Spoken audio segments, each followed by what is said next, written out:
Утрчникот го најави доаѓањето на кривопаланечките сватови по Делчевската невеста, која облечена во пијанечка носија од црмена саја и накитена, го дочека младоженецот со деверите качени на коњи во својот дом. Виолета од Делчево и Дејан од Крива Паланка се младенците кои ја продолжуваат свадбарската традиција со третата пијанечко-малешевска свадба, крунисувајќи ја 8-годишната љубов на традиционален начин, реконструиран по сеќавањата на старите.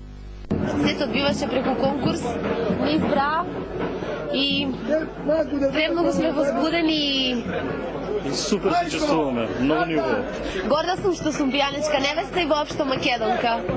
Богатата свадбарска традиција на пијанеци и малеш, специфична од фолклорен и етнолошки аспект, но недоволно истражувана и афирмирана, оживеа со пијанечко-малешевската свадба. Автентичните подготовки на свадбата, кои траеа цела недела, завршија денес со венчавањето на младите во црквата и со традиционалниот ручек.